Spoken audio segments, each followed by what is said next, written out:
Good evening, everyone. Welcome to our November 30th school board meeting. This meeting is now in session. Would you all please rise for the presentation of the colors by the Career Center Air Force JROTC. Color guard, 10 foot, carry, colors, forward, arch.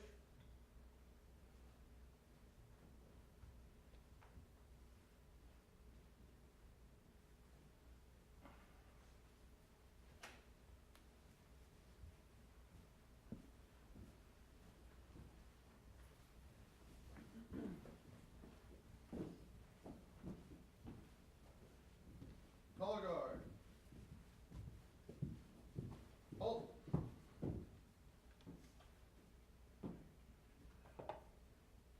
Post.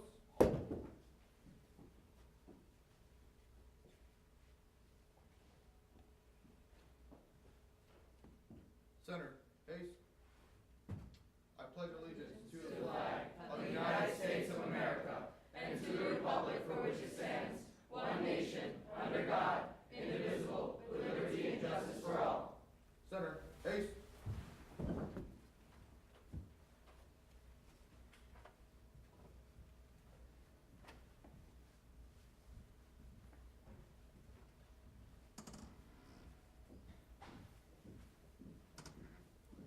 Forward. Arch.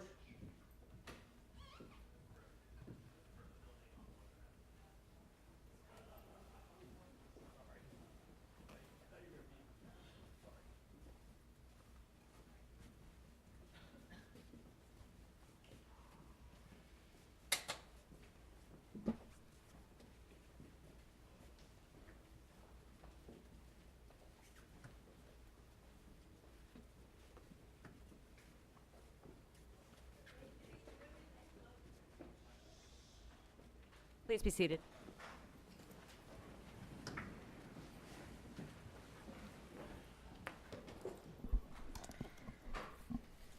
We have a terrific set of recognitions this evening, and they come from our school board's visit to Williamsburg for the Virginia School Boards Association Annual Convention a couple of weeks ago. Our first recognition will be Ms. Talento is going to recognize an award that was given to our Career Center students. Ms. Talento.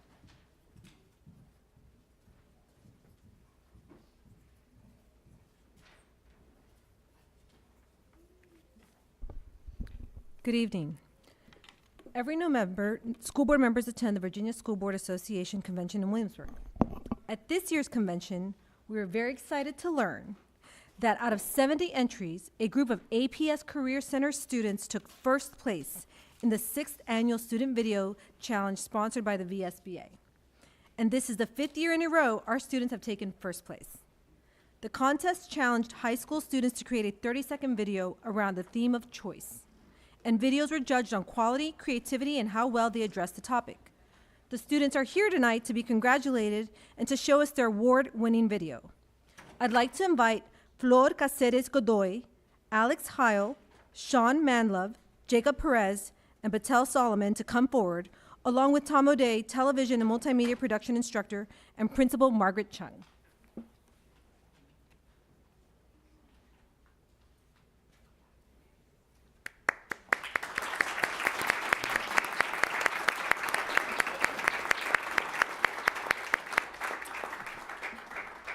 So now we are pleased to show you the award-winning video.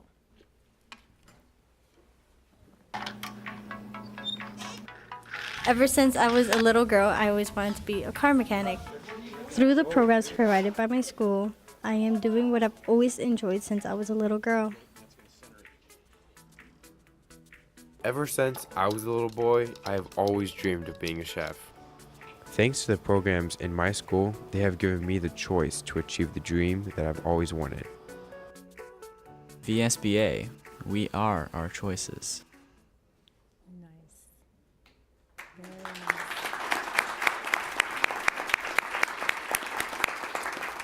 What a great video. For those of you in the audience who may not know about the Career Center, which is one of my favorite places, it is a governor's career and technical academy that provides hands-on learning opportunities and is open to all APS high schoolers. Would any of you like to share your experiences in making this video? Okay, great. Flor? Good evening, everyone. My name is Flor Cáceres Godoy, and I was one of the producers for this video. And first, I'd like to say I'm really proud of the group that I was given.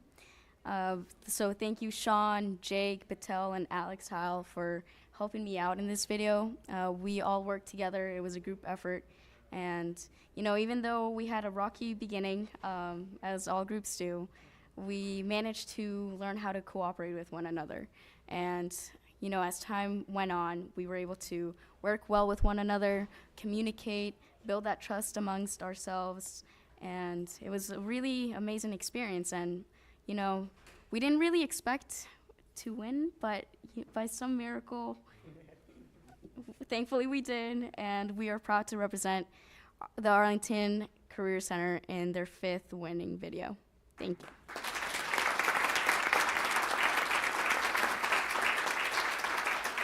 Shall we, oh, So, once again, congratulations, Flor, Alex, Sean, Jacob, and Patel. And again, thank you all for coming tonight and sharing this video with us. Here's a trophy awarded by the VSBA. And I also want to mention that at the VSBA, all of our students were able to go down to Williamsburg and receive the award in person. So it's very, very neat to see all of our students stand in front of over 200 Virginia School Board members to receive this. They did have some technical difficulties playing the video, and you could see the disappointment in all of the school board members, really excited. But they ran it again later, so it was really, really fun. And I also want to take a moment to thank Mr. O'Day and Principal Chung for supporting these students. They were also there with them to receive the award. And we also know there may be friends and family members here with the students, so if you could please stand so we can recognize your support and encouragement for your students.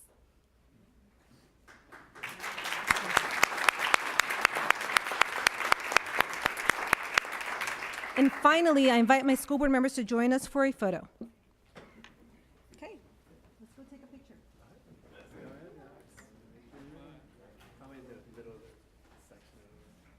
I don't know who wants to hold the trophy. Sure, if that's all right.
is this always on? I don't even know.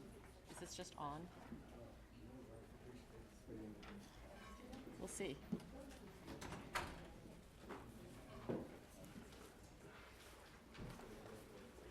Okay, in addition to the Student Video Award, I'm pleased to announce that APS also was recognized by the VSBA for our environmental sustainability efforts. I'd like to invite Kathy Lynn from our Facilities Department. Is Kathy here? There she is. And Dot Lee, our Science Supervisor, to join me as we recognize this accomplishment. Dot, there he is. Maybe right up here. In front. APS achieved a platinum certification in the 2017 VSBA Green Schools Challenge and was the first place winner for school divisions with a student population over 10,000. The Green Schools Challenge is a friendly competition designed to encourage implementation of environmental policies and practical actions that reduce the carbon emissions generated by both the local school division and the broader community. This is the 9th year the awards were given out. And I can say, just similar to what Tanya said, in that very large room full of school boards from all over the Commonwealth, it was a thrill for us to be the one school that was recognized and received that award. Congratulations to Kathy, Dot, all our facilities staff throughout APS for your efforts to protect the environment. I would like to, do we have here it is? Are both of these part of? I believe this is the certificate and is this right? A number of school divisions get this. A number of school divisions earn platinum, but we got the first place because we got the very highest score for school systems with more than 10,000 students. So here we go. If we could all come up for a photo, please. Mr. Chadwick, if you'd like to join us, and I think I see some other members of your team that would be appropriate to be as part of this picture.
Some of them are ducking out the door, but Mr. Chadwick, would you like to introduce some of the folks that joined us at the, would you be able to pull that off? I'm sorry. Would you like to introduce some of the staff that joined us for Yes, that I photo? see. That was,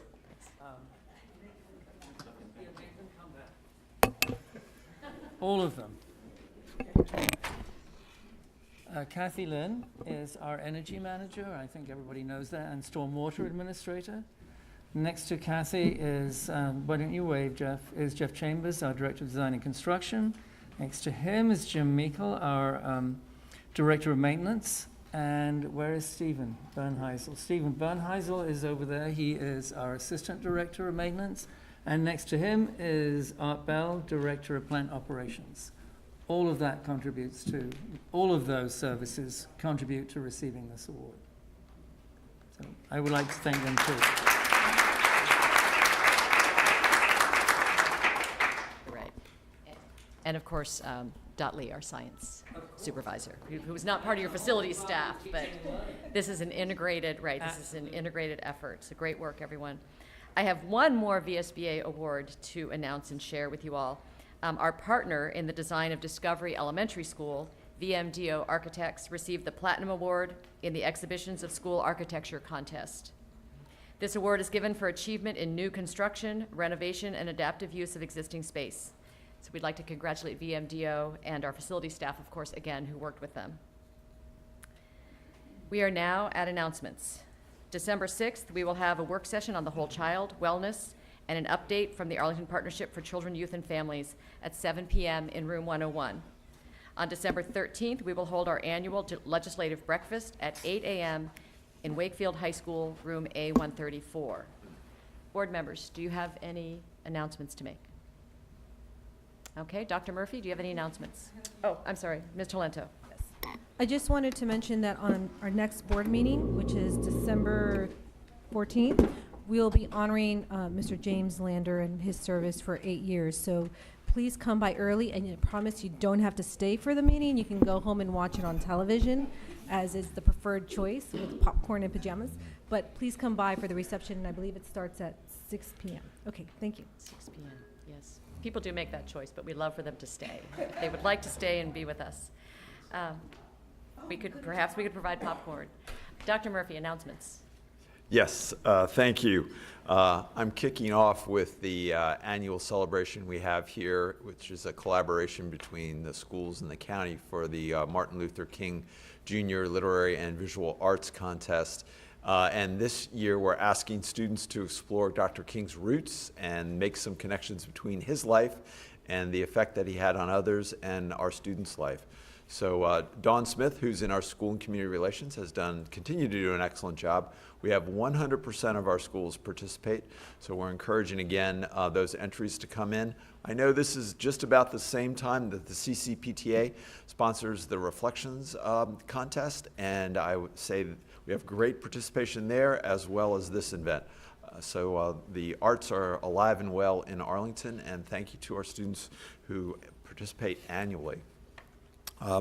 We've also got the school naming criteria update coming online. We've got the online survey that is opened through Friday, December the 8th. We also have an event planned this weekend with 3 groups part of a focus group, and it's going to be on Saturday, December the 2nd, and that's at SciFax. And all of this is part of many of the projects we have going on this year.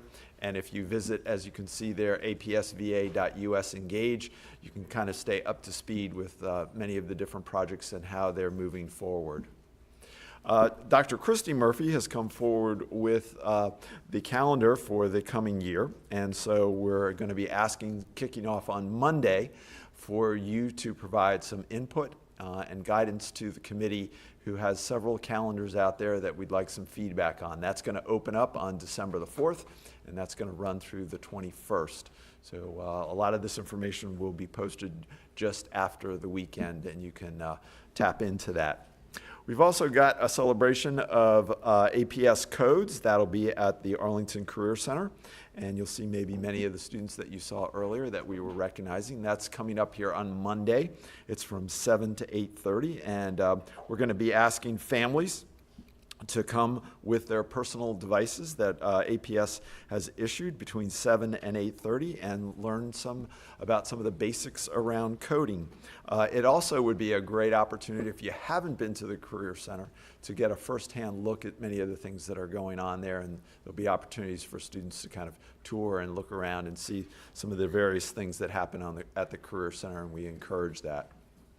We've got budget updates coming next week, December the 5th. I'll be headed out to the Arlington Civ Federation meeting.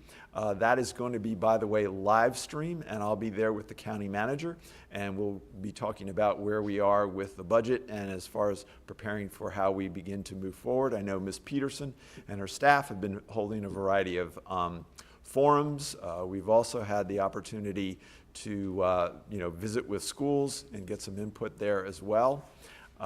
If you've got questions or suggestions, you can tweet them to #APSBudget, and then I'll be coming forward with my proposed budget for FY19 at the latter part of February. Moving on to another one of the projects we have going on with APS use policy. On December the 11th, families are invited again to a second community discussion, and there we'll be talking about the one-to-one technology initiative. We're also inviting the public for input as we have the latest version of the draft policy that we're putting together. And there's also the opportunity for additional input online, and that is also through December the 21st. We come back. This will be an information item for the school board shortly after the first of the year on January 4th, and then the school board is scheduled to take action on this item the latter part of January on the 18th. Updating where we are with school options and transfers.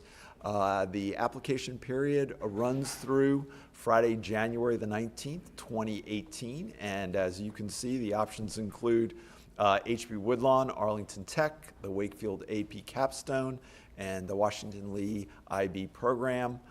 We have online applications. We also, if you want to visit SciFax or your school, there are paper applications, and folks can help you or support you with the online. Right now, we're also accepting transfers to Wakefield and Yorktown only. And as you'll hear when we come back with the middle school, after the middle school boundaries are adopted, the plan is to reassess where we are with transfers for our middle school, hopefully in December. You know, it is that time of year, many celebrations happening because of the season.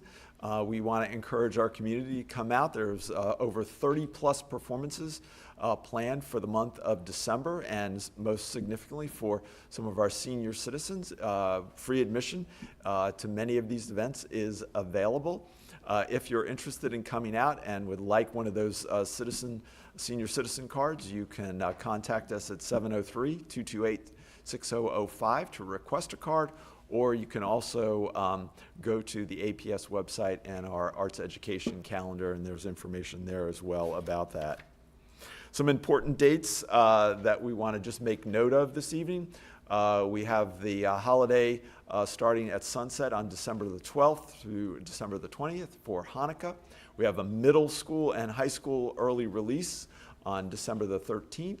We've got the last day before winter break, and it is, by the way, the midpoint for the second quarter. So I talked this week with principals to remind students about where we are in the academic year, and we've got the next less than 4 weeks now to really orient until we get to another break. But the last day before the winter break is the 21st, and then we return back here on January 2nd after the break. Got a couple of other just important dates that I want to highlight. I think some of these I've touched upon with after the first of the year, early release on January the 10th. We will be celebrating Martin Luther King holiday on January the 15th. The end of the grading period there for the second quarter is January the 25th. It's also our midpoint of the year. And then we do have a grade prep day following the 25th. So I know lots of activities, people are very busy, but we need to kind of continue to keep our students focused on the main thing, and that's their academic progress and success throughout the remainder of the year. Excellent. We had a speaker at the VSBA, in fact, who reminded us that you should always keep the main thing. How does it go? Always keep the main thing the main thing. Yep. It's good advice. Did y'all remember that? Did y'all hear that? Okay, before going to our public hearing, we are going to go to our consent item. We're ready to act on our consent agenda. May I have a motion to adopt the consent agenda? Is there a second? All in favor, please say aye. Aye. Any opposed? The consent agenda passes 5-0. I have several announcements to make after passing that consent agenda. First, I'm very happy to announce that as part of that consent, the board appointed Heather Rothenbuscher as Supervisor of Special Education Programs. Heather, if you could stand, please.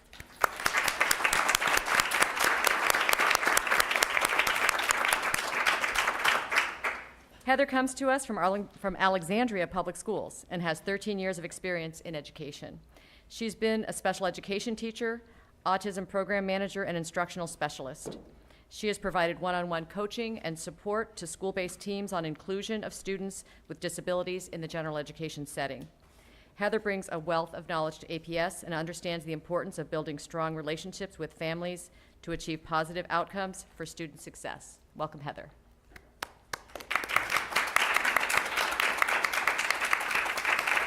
And I know we have Mr. Jamelski here. Would you introduce us to the staff that's come out to support Heather this evening?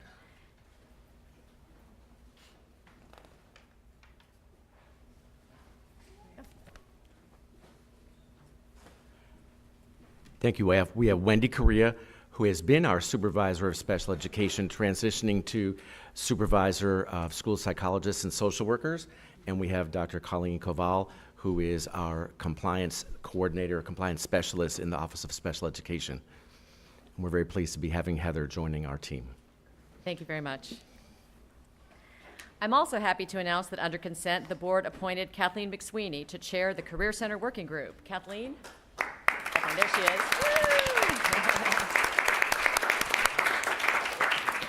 Kathleen is currently a member of the Planning Commission, and she's the Wakefield PTSA president. She's been a member of 4 PTAs, the CCPTA, and the ACI. She has served on the Exemplary Project Committee, the Master Planning Committee, the Thomas Jefferson and South Arlington Working Groups. In addition, she is a strong supporter of family and community engagement efforts throughout the schools and is an APS honored citizen. We are very much looking forward to Kathleen on this project that we are all very excited about. Thank you for coming out, Kathleen.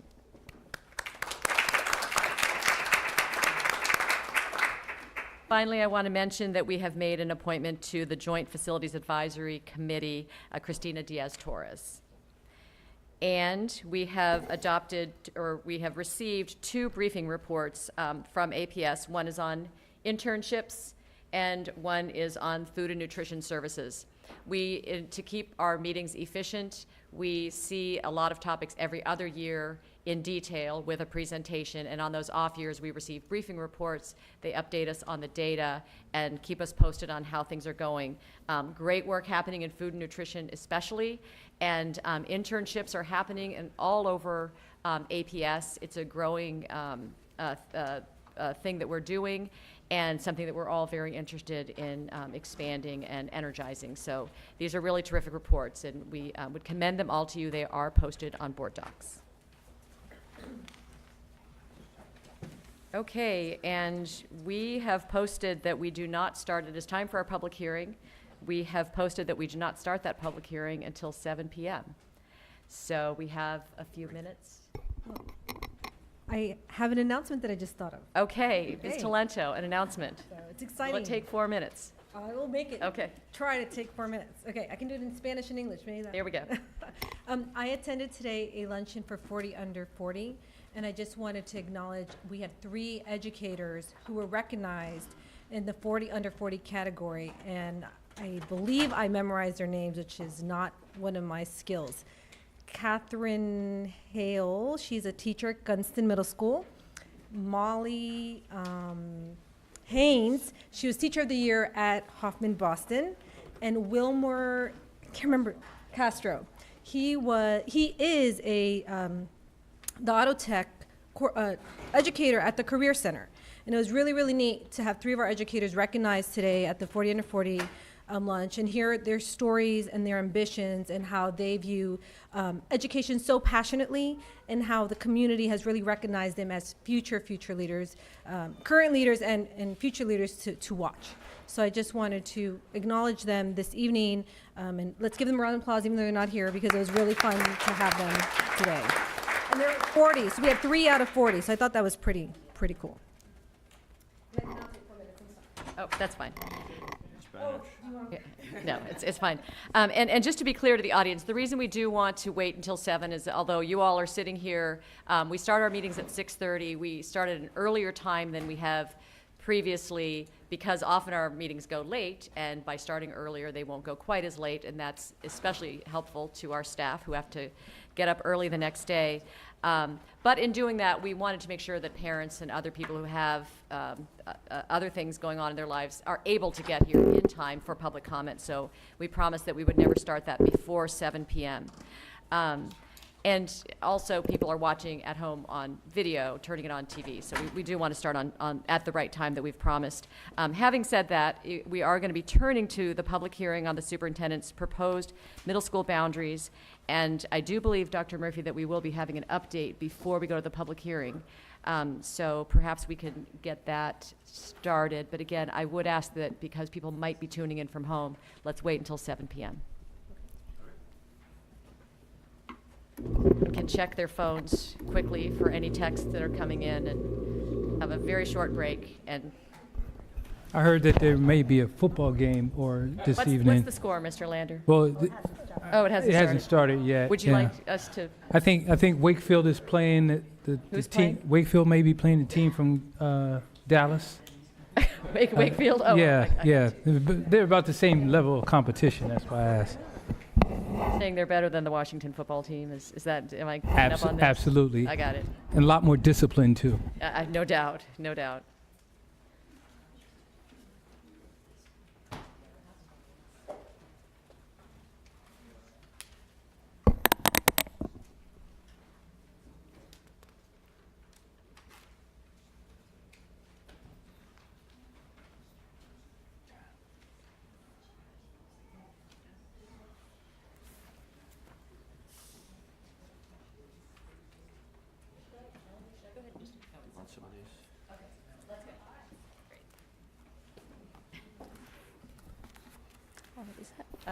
Dr. Good Murphy? to go? Yes. All right.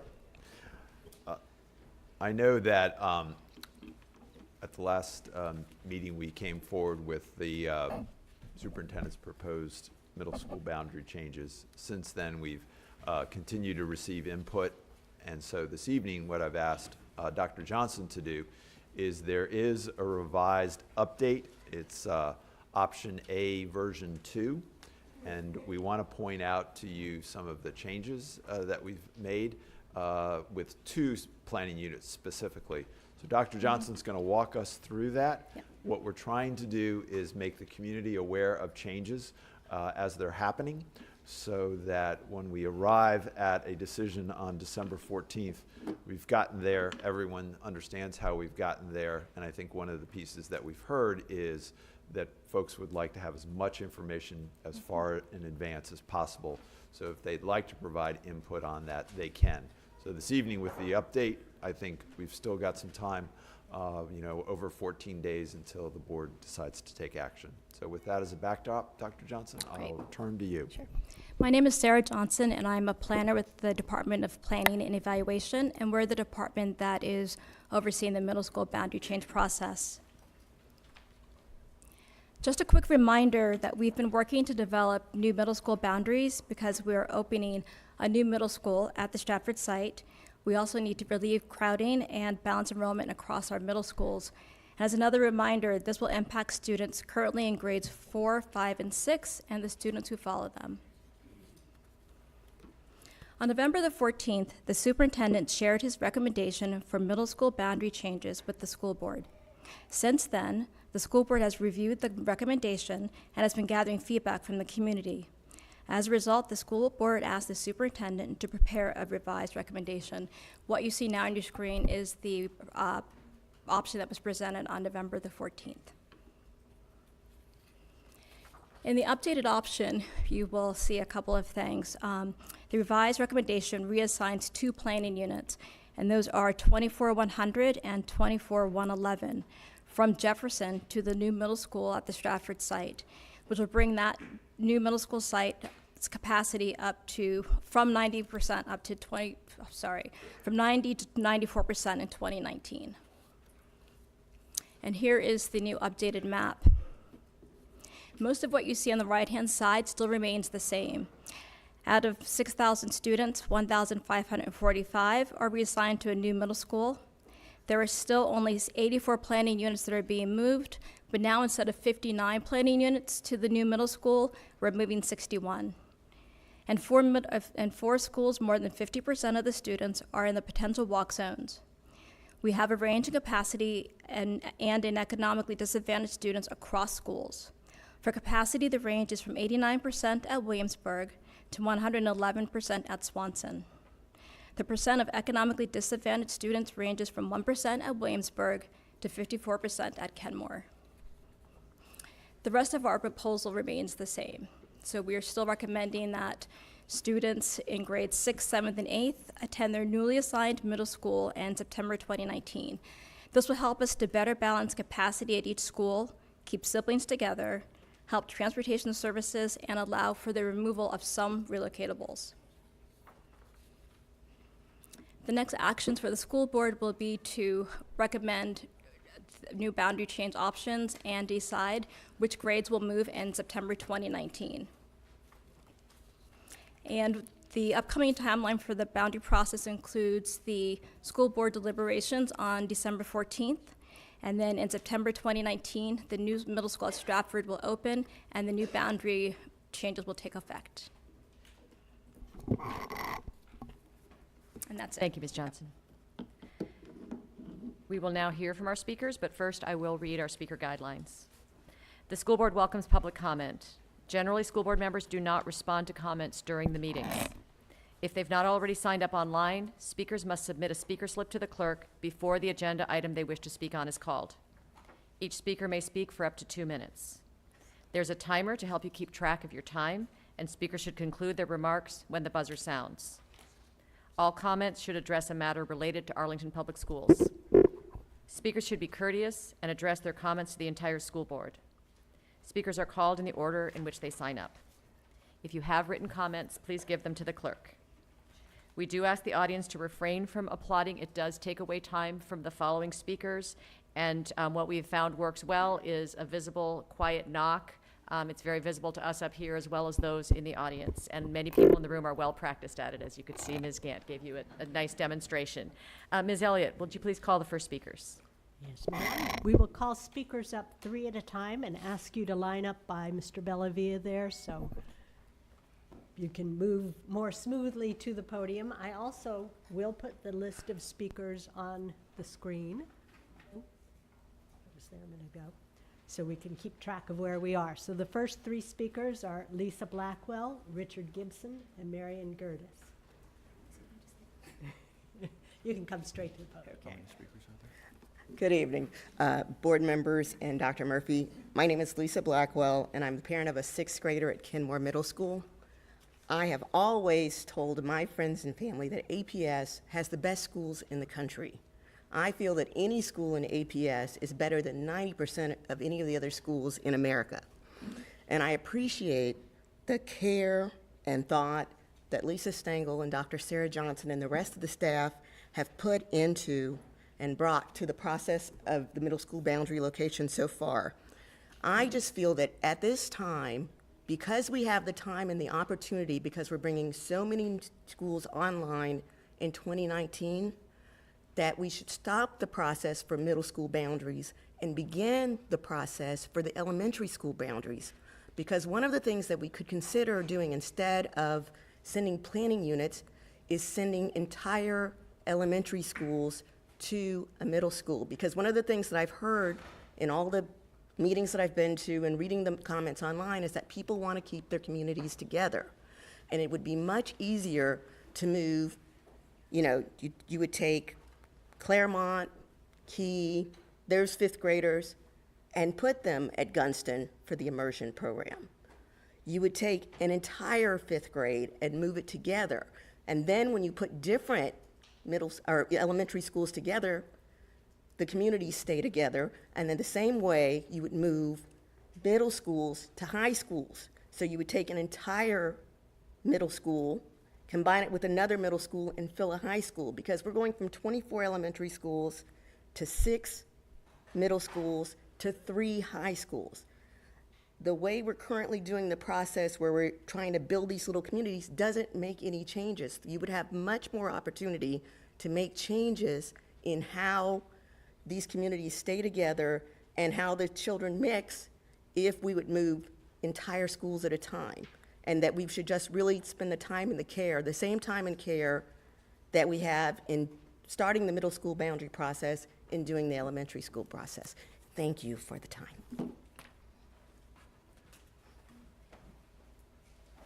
Mr. Gibson. Hi, folks. Thank you.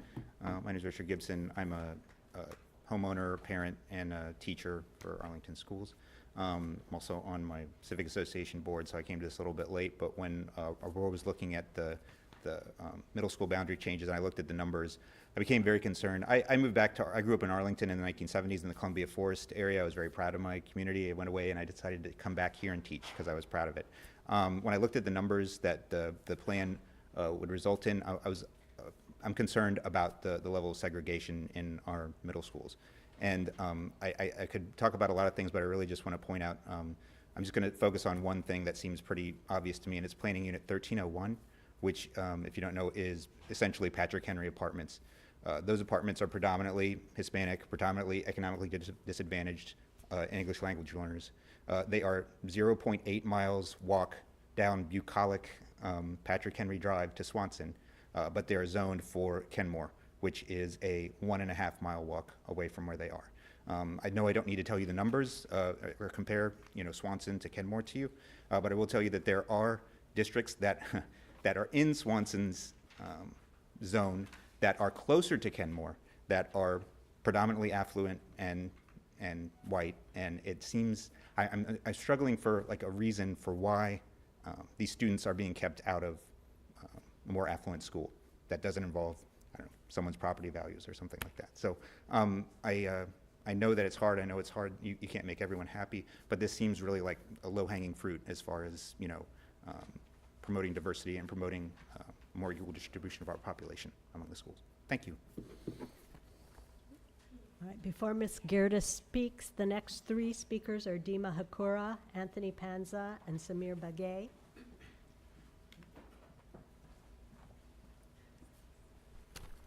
Hi, my name is Marian Gertis. I'm a Dominion Hills resident. I have a kindergarten son in McKinley, and we are zoned for Swanson. First of all, I really want to thank you all for your time and attention and opportunity to allow all of us in the community to provide so much input on such an important matter to us as parents. And I appreciate the APS staff and all the work they did for compiling the input and using it to come up with these very well thought out recommendations. Also taking a number of factors into consideration as well. As most of you know, I've been very interested and involved in the process. In fact, I have met with some of you, or at least tried to meet with some of you, with my young son who's in kindergarten. We are strong proponents of walkable communities. That's why I moved to my neighborhood in Dominion Hills for walkability, especially as schools and metro access when I was a government employee. In fact, when I moved here, I didn't even own a car. I lived in Columbia Pike and I walked everywhere. Most of my Dominion Hills neighborhood, we also value walkability. We are less than a half a mile from Swanson. And I, as well as my neighbors, we urge you to adopt one of the proposed maps valuing proximity, one of the recently proposed options here. We strongly support proximity, and I know many Arlington parents do, as evidenced by the numerous comments, and I read all of them on the website that were posted. Thank you for doing that. Also, more importantly, I think our middle school students are old enough and responsible enough to get themselves to school and home without involving parents, especially if they miss a bus. I mean, I did. They should be able to walk to school, come home on their after-school activities whenever possible. Again, thank you very much for your time on this matter, and I appreciate the opportunity to meet with you, some of you in person, as well as provide feedback here. Thanks.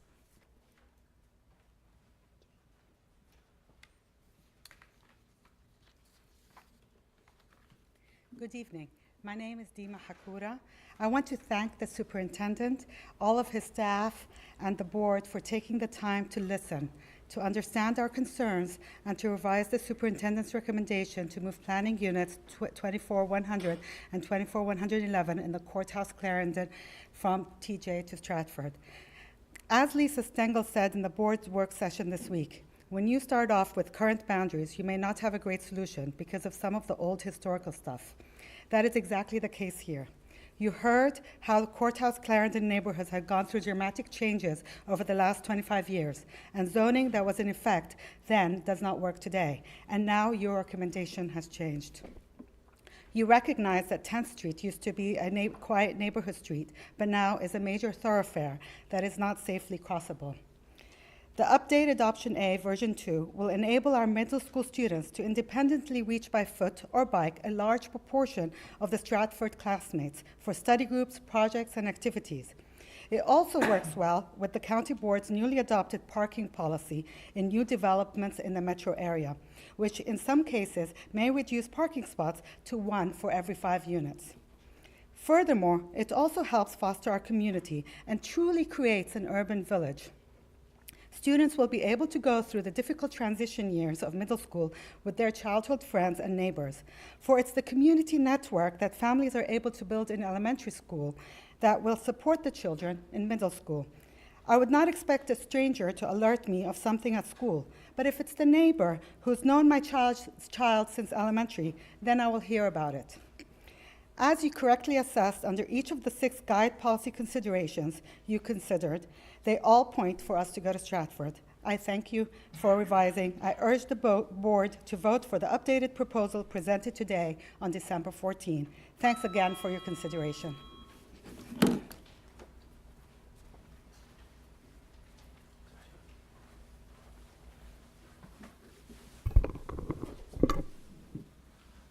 I'd like to thank the board and Dr. Murphy for holding this forum tonight. My name is Anthony Panza, and I'm a new resident of Boulevard Manor. I have children who will be rising 5th and 2nd graders in Arlington schools next year, and we're very excited about this. Whereas I wasn't an Arlington resident last year, I have looked back into the high school redistricting that happened last year, and in it created an interesting situation for Boulevard Manor residents. Our students will attend Kenmore, and then they will ascend Yorktown. They are the only students who go from Kenmore to Yorktown in any neighborhood in Arlington. And by the planning maps, it seems that there are safely less than 30 kids a year that this will happen to. This forces a uniquely unfair situation on the students of Boulevard Manor. They essentially go to a whole new school district when they start high school.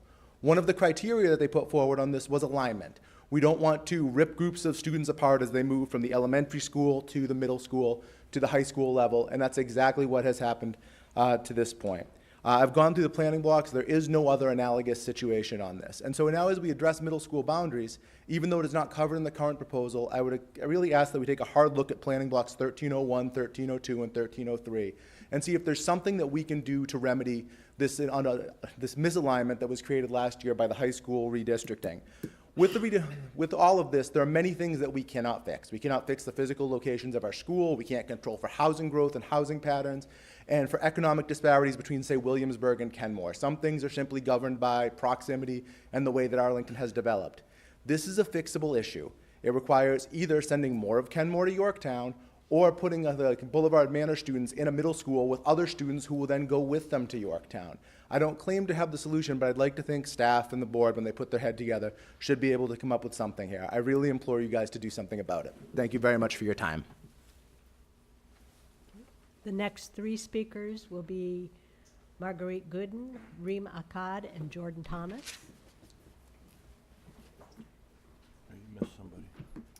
All right. Good evening. My name is Samir Bagai, and I'm representing planning units 24100 and 24111. I have two kids, a beautiful daughter in first grade and an infant, and a future Arlington Science-focused student. Our community is united with one strong message: keep our kids together as they transition from science-focused to Stratford. We thank the school board for listening and understanding our concerns and publishing the amended boundaries which move us back to Stratford. We appreciate that. Transition is something of great importance to our kids and community. On the topic of transmission, a very close family friend, my godmother, Dr. Norma Brooks, is a clinical psychologist. I had shared a letter with many of the board members from Dr. Norma Brooks. Dr. Brooks is a clinical psychologist. She has a doctorate from Harvard University. She also has taught elementary school for 8 years in New York City. Someone who understands the transition phase as students go from elementary to middle school. I'll read a few sentences from her letter and why it's important that the school board on the 14th keep us in the Stratford district. Dear Samir, it is important that these children continue their education journey with their peers. From a development perspective, there are certain stages in a child's life where the stress of change can be destabilizing.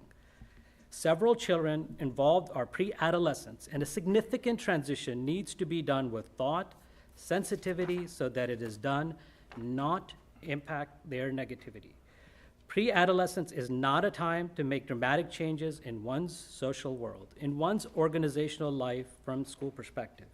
It is a known fact that the new school settings are often accompanied with stress. In summary, the previous proposals would isolate us that. The new proposal puts us back into a district where our kids will continue from Arlington Science Focus to the new skill district. Thank you very much. Good evening and good night.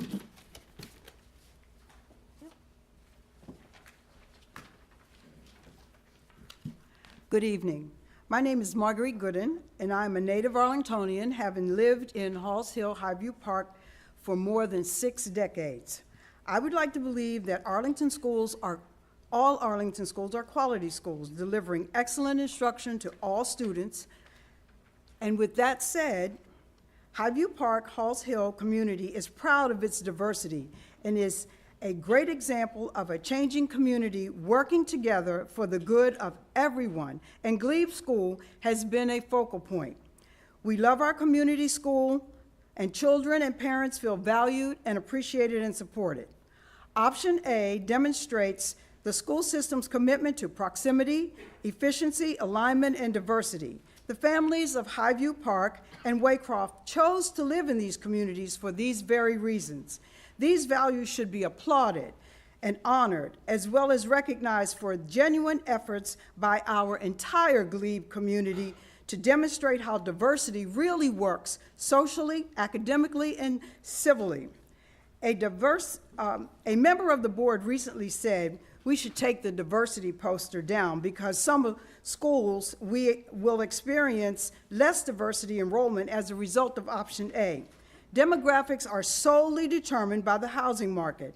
No neighborhood should be forced to meet diversity quotas because they chose to live in a particular community. For the past 5 decades, students in some communities in Arlington have had the luxury of attending all neighborhood schools from elementary through high school. Every community should be afforded the same opportunity regardless of demographics.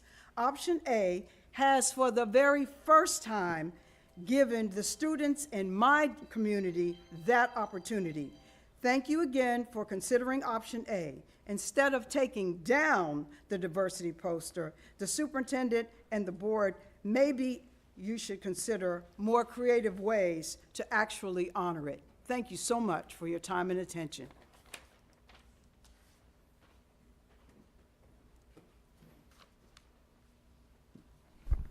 Good evening.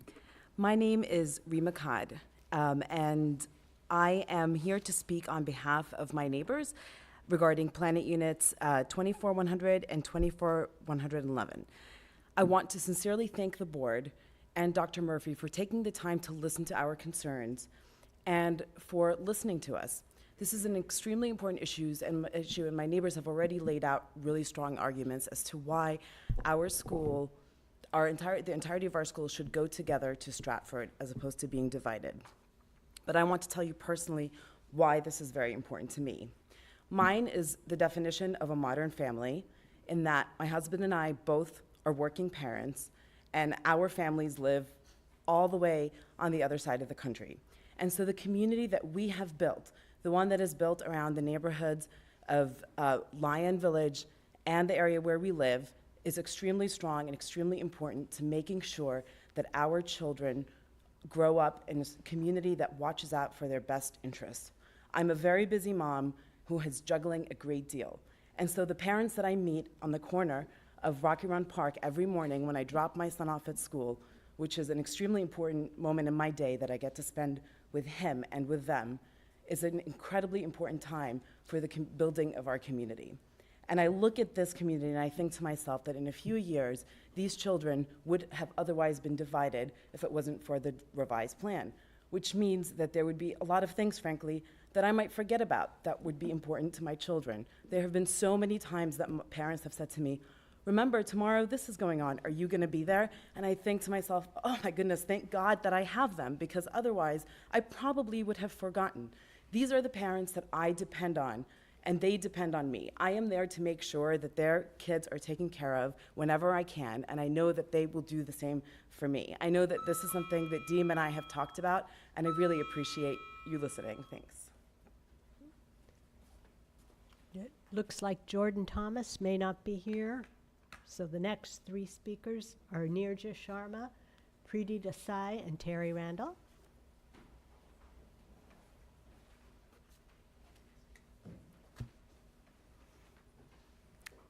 Hi, good evening. My name is actually Nirja Kaur. I have 2 children. My husband passed away a year ago when my daughter was 5 months old, and my elder one was a week shy of her 4th birthday. I live in the Clarendon Courthouse, 2400, 111, and my husband passed away 2 days before we were about to close on a house in Lion Village. This was on a Saturday. On Sunday, I had a lawyer. I don't know who did it, but they did. And I do know, it was someone from Lion Village, and I had very little money in our account. Another neighbor, they are our neighbors from Lion Village, paid for my husband's funeral expenses. Thereon, my kids, a week after my daughter turned 4 years old, somebody paid and, celebrated her 4th birthday because it was my husband's dying wish that she have a dance party because it was all she went on about.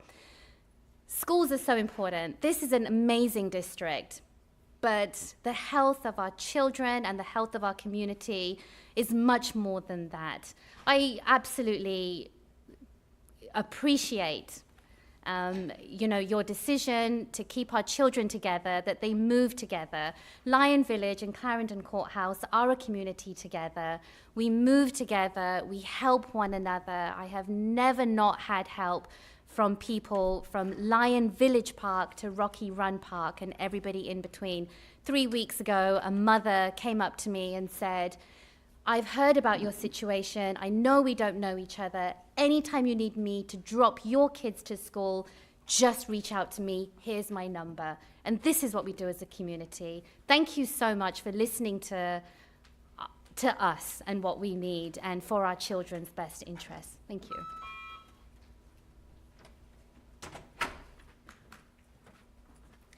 Good evening. My name is Preeti Desai, and I live in the Clarendon Courthouse neighborhood, specifically planning units 24100 and 24111. I have 2 daughters, a first grader at Science Focus and a little one who will be a kindergartner there next year. I would like to thank you for listening to us and to our community. We support the latest revised plan, which zones our units to Stratford Middle School. As you've heard from many of us in our planning units, our community is very important to us. And while on a map it may have made sense to zone us to Thomas Jefferson, the reality on the ground is very different. In our community, we have natural boundaries, and those boundaries are 10th Street to the south, Clarendon Boulevard to the north, and Courthouse Road to the east, with the center being Rocky Run Park, which is where we gather. In the 6 years that I've lived in Clarendon, there has been 2 times where we've crossed over 10th Street to go to the parks at Lion Park, and each time we drove. And that's just because crossing 10th Street is difficult. It's a busy road, there's a lot of traffic, there's a lot of car accidents, and frankly, it's not pedestrian friendly. So we choose to stay within 10th Street, and that's where we've built our community. Zoning us to Thomas Jefferson and not Stratford would have separated us from all of our community and splintered our children from 95% of their classmates at Science Focus. Lastly, I'd like to share my own experience with you growing up. I changed schools 3 times, twice in elementary school, once at middle school. Changing at elementary school was a lot easier than changing at middle school. Elementary school, I was pretty resilient. You just fit in and make new friends. It wasn't a problem. Middle school was rough. It was very difficult going to a new middle school with only 2 or 3 other kids from my previous elementary school and trying to fit in with the rest of the students who had built their communities, made their friendships over years. I always felt like an outsider looking in, and it was very challenging. It left a lasting impression on me. So all of this made middle school transition very difficult. So I thank you for listening to us and aligning our children with their peers at Science Focus. I truly appreciate you taking the time to meet with us and listen to our concerns. I fully support the latest revised plan rezoning our units to Stratford and keeping us aligned with our community. Thank you. Before the next speaker, we'll call up the next 3, who are Sanjeev Sakand, Dawn Jessen, and Colin Sheldon. Thank you. Good evening. I'm Terry Randall. I'm a parent of a current 3rd grader at McKinley Elementary School. And I'm here tonight to urge you to revise the plan, to adopt a plan that would equalize enrollment among all of the schools. The proposed plan, even the revised plan that was presented tonight, has a significant capacity imbalance between Swanson and Williamsburg. It estimates that Swanson would be significantly over capacity by 2022, yet Williamsburg would be under capacity. Yet the plan actually moves planning districts from Williamsburg to Swanson. And remember that these estimates about the capacity could be wrong, the actual reality could be much worse, and the imbalance could be much greater. It is irresponsible to adopt a plan that outright plans on day 1 to have such an imbalance between the different schools. It's not a good use of resources, and it's not good for the students. So I ask you to take a look at the plan, to redraw the boundaries, and to come up with a plan that would actually balance enrollment between the schools. I would ask you to make these tough decisions. I know there are tough decisions on the table and you're working really hard, but take a look at it and balance the enrollment and make sure that the burden of overcrowding is not borne just by some students. An example of a problem with redistricting is near and dear to my heart is the situation at McKinley this year, where the enrollment was not balanced and there is an unexpected overcapacity at McKinley and undercapacity at other schools. I really urge you not to make the same mistake with the middle school boundaries. Thank you.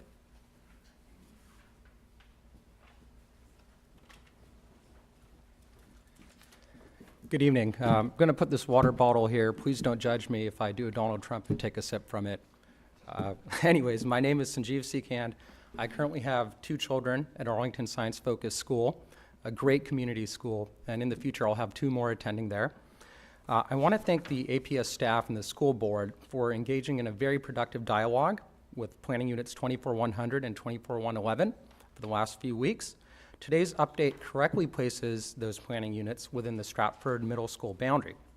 Now, as the staff has recognized, the student numbers of our planning units are small, so Stratford can accommodate our request. In the most recent change to the boundaries, planning units 17081, 23910, and 23920 were moved from Stratford to Williamsburg after those parents asked to keep their children with their friends from Discovery Elementary School to provide continuity. We genuinely thank the staff for being fair and applying the same logic by moving our children to Stratford so they can have continuity with their ASF friends. APS staff provided data on our 2 planning units. APS staff also provided data on the moved planning units, 17081, 23910, and 23920. Now, as you can see, it's in small print here, but basically what this is showing is that the enrollment projections for our 2 units are far lower than the 3 moved units collectively. According to the APS staff data, the 3 moved planning units each include an upper estimate of 10 to 12 students per middle school grade. In contrast, our 2 units have an upper estimate of 10 to 11 students per middle school grade. And our projection is probably even lower because many of those students that attend Key, our neighborhood elementary school, may continue with an immersion program. The APS staff has correctly recognized that since there is room for planning units 17081, 23910, and 23920 in Stratford, there is also room for our units. Thank you.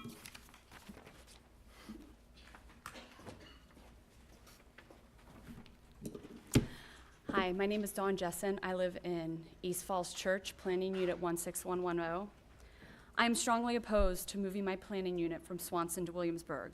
We are small and couldn't come to you in large numbers, but we want for our kids what other communities have asked for and gotten for theirs. We've listened tonight to the folks for Science Focus. Thank you for applying the same logic that was applied elsewhere, and we want that logic applied to us.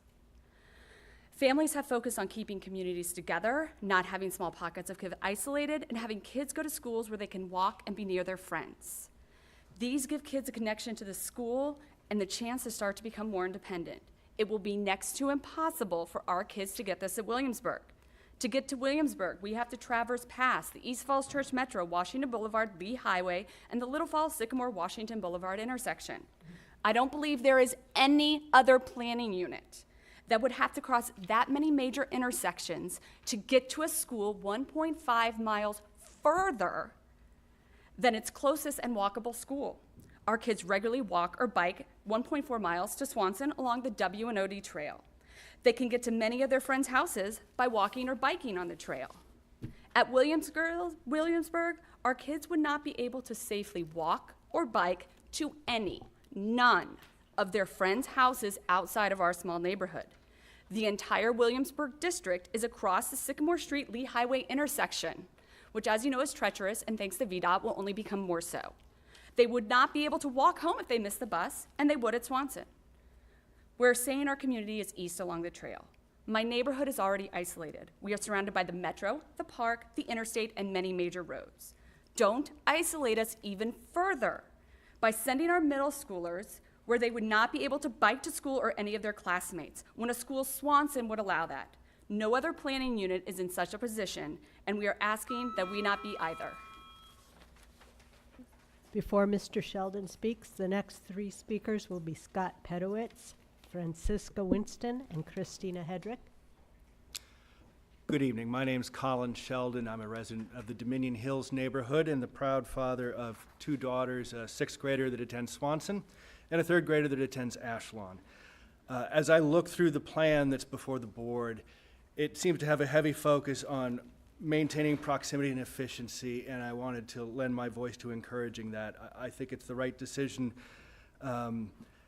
My kids walk to Ashlon and they walk to Swanson, and other plans that had been under consideration earlier might have moved them to school, which they would have to bus to. which I don't think is the right idea. Walking is better than busing. Reducing the number of buses and cars on Arlington streets makes it easier for others that already have to be there. It's safer for our kids. It reinforces the county's focus on reducing greenhouse gas emissions. And one point that my daughter wanted me to reiterate is kids that get the bus have to get up earlier than kids that walk. My daughter wakes up early. It is not her best thing. It is not her shining moment. But I can't argue with the American Academy of Pediatrics that discourages waking up our kids earlier. It may only be 15 minutes, it may only be 20 minutes of a difference, but letting our walkers continue to walk to their neighborhood schools helps them. It helps student achievement, it helps deal with things like child obesity, and it's, in my judgment, the right decision. I also, earlier a speaker talked about how walking to school is a small but important step towards children gaining their independence, and I think that's something that we as parents, many in Arlington, struggle with. I know I do, and I think this is an important thing to continue to allow the kids to walk and start to gain some of those steps towards independence. Over the course of the next couple of weeks, the board will have other options that are suggested to them, but I just encourage you as you look at those other options to keep the walkable neighborhoods continuing to go to walk to their closest schools. Thank you.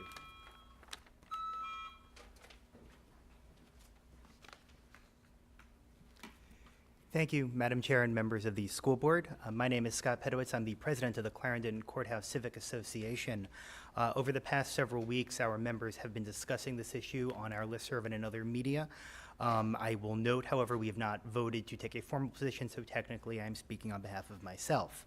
When I asked for your time this evening, I came with the intent of supporting the petition of my neighbors from planning units 24-100 and 24-111 to be moved from Thomas Jefferson to Stratford on account of their neighborly connections with residents up the hill in Courthouse who are already assigned there.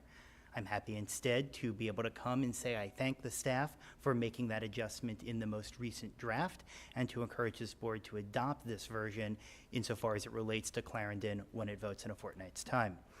A challenge that we have, as well as many other urban neighborhoods in this county, is that so many Arlingtonians are familiar with Clarendon from shopping or eating or drinking, going out on the weekends, and that's great. Please keep coming. Please keep supporting us. But it's often easy to lose sight that for us it's also home and it's a neighborhood, and we are continuing to work to build a sense of neighborhood and community, and I thank APS for being part of that with us. Thank you.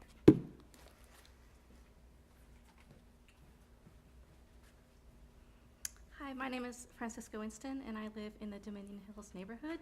And I just want to say thank you for giving us the ability to express our opinions and to voice our opinion with the online requests and the letters. I really feel like the county has done a good job in engaging the public this time. My husband and I are parents of a first grader at McKinley Elementary, and as I said, we live in the Dominion Hills neighborhood. For us, walkability and proximity are the most important considerations in middle school boundaries. We are really pleased to be still at Swanson, and we just really request that you keep us at Swanson. Our walk for the kids that live near us is about 0.7 miles, and it's a pretty safe walk. We don't have to cross any major streets. And as you negotiate things, I know this is a really hard job, but as you squeeze in and out of neighborhoods, we just request that you keep Dominion Hills in the Swanson boundary. Thank you so much. Before Ms. Hedrick speaks, the next three speakers are Ross Schaffelberger, Jamie Briss, and Jessica Buckwalter. Hi, my name is Christina Hedrick. I'm a mom of two, and I live in Waycroft Woodlawn. And I actually did a public records request, and I stopped counting at about 350 letters where people are talking about proximity, walkability, going to school with their community. I also noticed that there were hundreds of comments on your online feedback, and I know that I heard those same things. And I just came tonight again, with everybody here, just to make sure to magnify that even though everybody can't turn out for a very exciting school board meeting, it is there's been a lot of community feedback, and there's been quite a lot of energy about those ideas. I really appreciate that in this latest version, the board did listen to our community and listen to everybody in our community, and it kept a larger group of students going together to each of the schools since Glebe was so dramatically affected by the opening of the new middle school. And it helped us to preserve our continuity as a community of parents that are raising our kids together. I think that the big thing is that this is basically 5 years of breathing space. And with, according to the superintendent at his coffee the other day, with about as many as 800 students coming into the school system in a year, that's almost like another school coming online. It's quite substantial. So I would encourage you, as far as the proximity and the issue of diversity and demographics, to really look hard in the center of the county for some of your strategic planning. And I'm very happy that you've slowed down that process a little bit to make sure to make some really smart choices, because I think that it's the next wave of choices that can more dramatically affect this balance between schools. We look forward to seeing what you come up with, and thank you very much.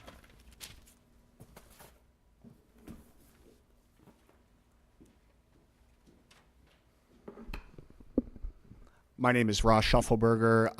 My wife and I live in Clarendon Courthouse with our 2 elementary school children, attend ASFS. I wanted to sum up and take a moment to express my sincere thanks to the APS staff and the board for the extensive time you have spent discussing and evaluating the issues of our planning unit 24-100 and 24-111. I know that this issue has taken up a lot of your time and has been one of the most time-intensive issues that you have faced, and I appreciate you spending the time that you did on it. I especially wanted to thank Dr. Sarah Johnson and the entire staff for re-examining Option A and the various advantages of aligning our neighborhood, the elementary school and middle schools, and recommending the revision to the planning units.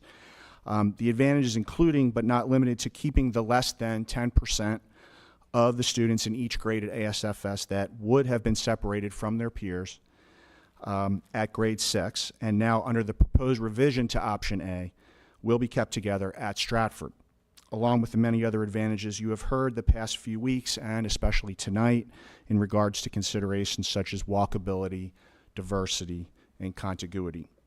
I began this process a few months ago, with, very new to the school board and to all of you, and I wish to thank each member of the board for taking the time to meet with me personally. I met with each one of you, and the many members of our community did as well during this process. I have found this process ultimately to be open to our neighborhood's concerns and based on the revision that was proposed. I would like to echo many of my neighbors who have spoken before me and urge the board to accept the proposed revision A on December 14th. Thank you.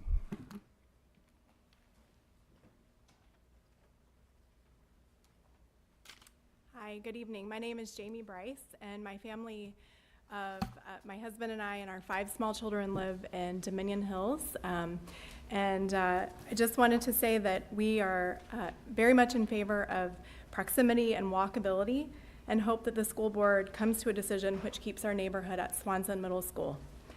We would like for you to know that walking to and from school is very much a part of our neighborhood culture. From kindergartners to 8th graders, our families and students walk. Rain, snow, heat, humidity, beautiful skies, you will find Dominion Hills students and families walking.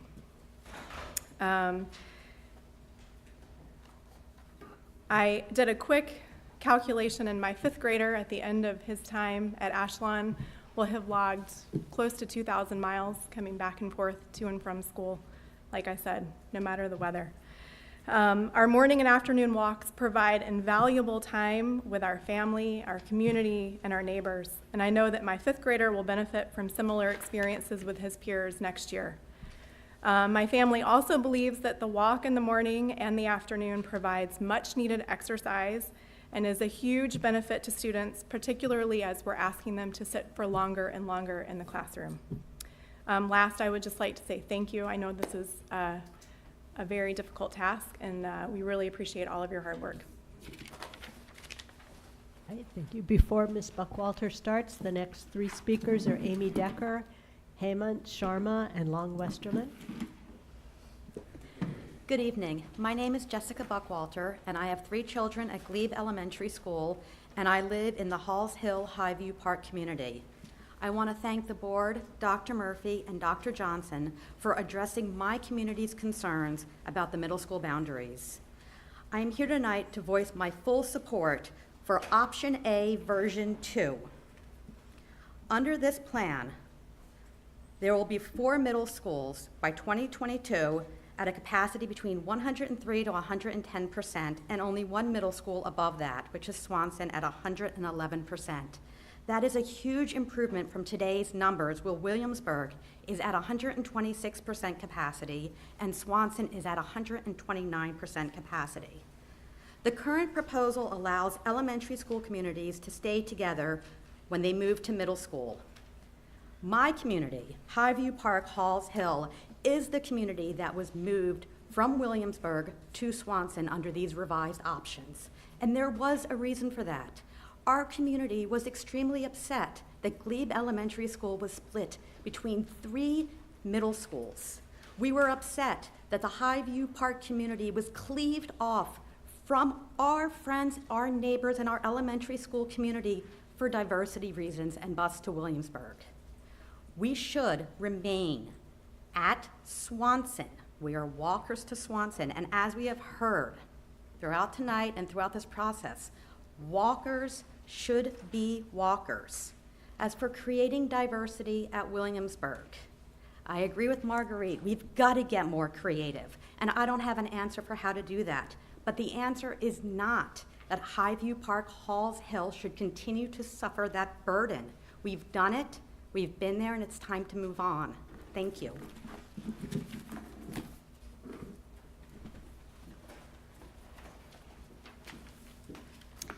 Hello, my name is Amy Decker, and I think I am the last speaker from Clarendon Courthouse for you tonight, maybe. I'd like to thank the school board and the superintendent and the staff at APS for being very patient with our neighborhood and spending a lot of time talking with us and analyzing data. And I do support and would urge the school board to support the latest revision with our neighborhood going to Stratford. With that, I thought I would share with you some data analysis that I've done. I am much more comfortable talking about data analysis than emotional issues like I did last time I spoke. What I did is I looked at some of the information that was on the APS website on the transfer of students, and I got some information from the Key PTA on the amount of Spanish immersion students that remain in Spanish immersion into middle school, and I was able to find some estimates for the kids that live in the Stratford area that possibly would stay in Spanish immersion into middle school. And these numbers range from around about 53 students to upwards of 77 students. So these are, obviously these are estimated with error because numbers aren't perfect. We can't foresee the future perfectly. I've made a number of assumptions, most of them not in the favor of having a high number here. But it does reduce what you might think of as a reasonable capacity from the guaranteed seat capacity that we believe that the staff has provided with you. And so this would reduce the capacity strain on Stratford if this is true. Thank you.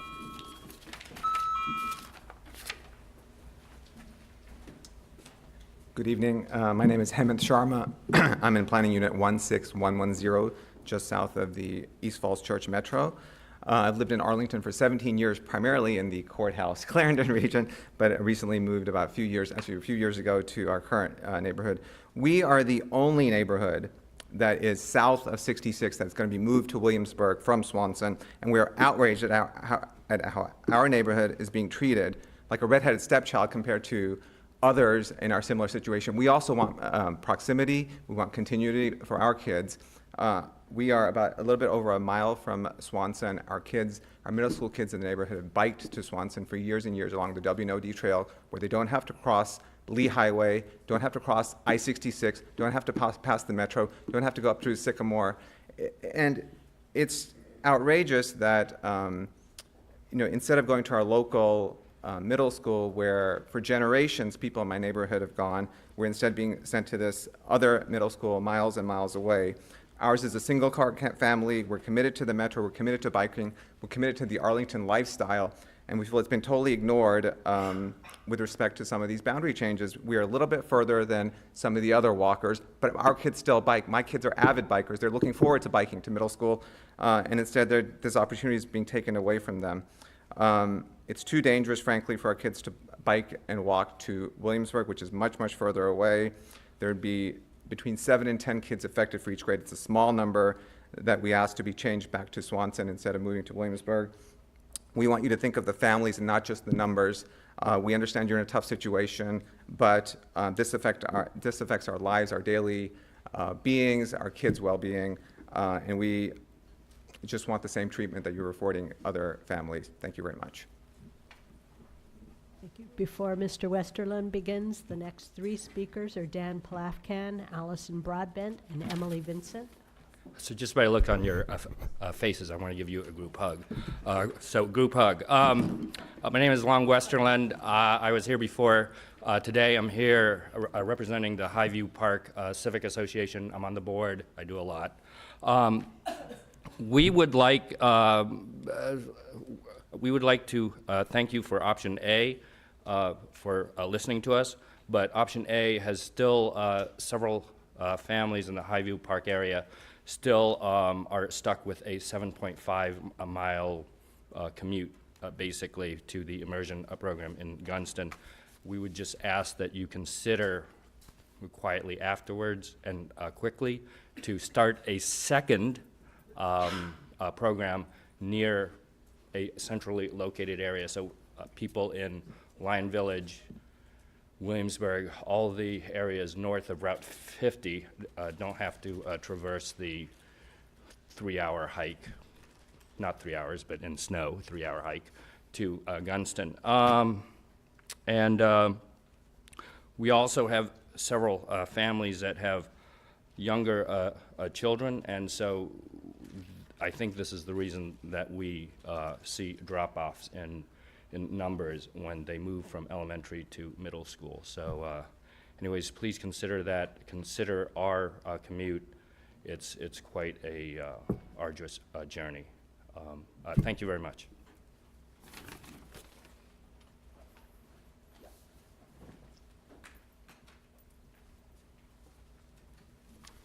Hi, my name is Dan Plafkin. I'm a parent of a elementary school student in McKinley. I'm in Planning Unit 14042 in Westover Village.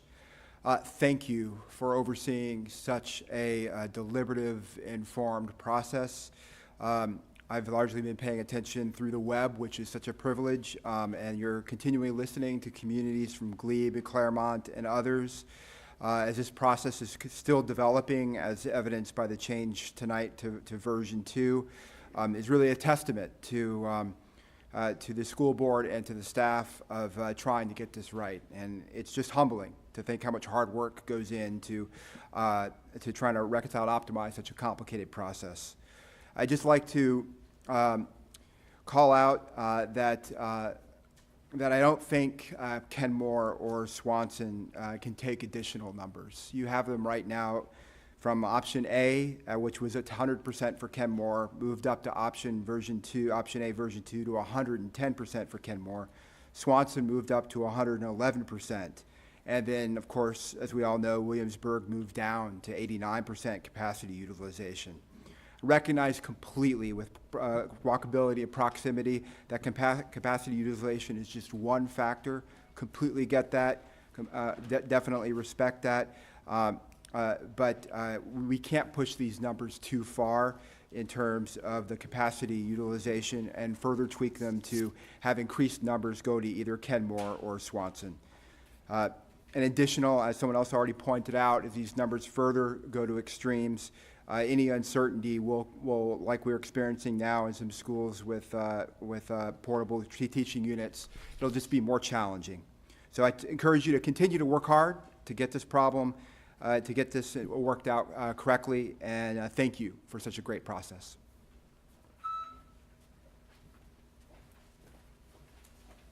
Good evening. My name is Allison Broadbent, and I am from Halls Hill Highview Park neighborhood, Glebe Elementary School, and I'd like to voice my support for option 2A. I'd like to thank the board and Ms. Johnson for their hard work on the plans, and to Ms. Talento and Mr. Goldstein for speaking with me personally. To Mr. Lander for his years of service, and also for his support last meeting when he discussed, as many of the neighborhoods stressed that the most important thing to them was having walkable schools at the expense of other desires of the community. And I, just like Marguerite had said, what Mr. Goldstein said last meeting echoed with me too about sort of trashing our ideal of diversity. I mean, we do live in Arlington, and I think that everybody here, that is something that we strive for.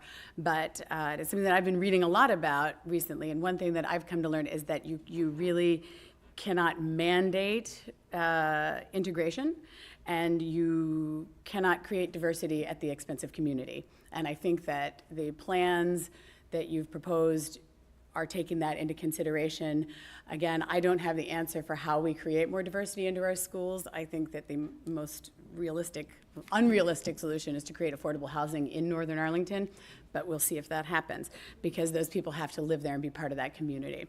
As to the capacity issue, when I was speaking with our board members, they are very well aware of the fact that these schools are at capacity. It's not ideal, but I think that we really need to think about what's best for the children. As Ms. Hedrick said, this is a moving target. These numbers are going to evolve. These boundaries are going to change. So I think as the board is doing this, what they're really going to need to do is take into consideration what is the least amount of damage that we're doing to our children as we try and keep them together as neighborhoods and communities and let them grow together, because this is all going to change. So I don't think that we can really look at this and think this is 20 years down the line. Thank you for your time and all your considerations. Before Ms. Vincent, our final three speakers are Aaron Donahue, Alexandra Boland, and Mary Gilberti. Boshin. Okay, I couldn't read that handwriting. Excuse me. Hi, my name is Emily Vincent. I'm the parent of a kindergartner at Randolph Elementary, and we live in Arlington Forest neighborhood. I'm a bit disappointed because it seems like the school board didn't completely learn from its recent high school boundary experience regarding demographics. The recommended middle school boundaries, in fact, make the demographic disparities among middle schools worse than they were before. Inequity among Arlington County schools is shameful and needs to be addressed intentionally and with long-term commitment. Progress should be guided by data from research studies that show that balanced demographics within schools benefits all students and their communities. It should also not put the onus on communities that are economically disadvantaged to create this balance. I know that you have received an incredible amount of feedback on this topic from parents, so I have a suggestion. If every school in Arlington is able to serve its students fully and equitably, then I imagine that parents would be less concerned and vocal and angry about which schools their children attend. It is in the best interest of our county's children and families, and in the best interest of our community as a whole, to face these inequities openly and work to address segregation in our schools. Thank you for your time.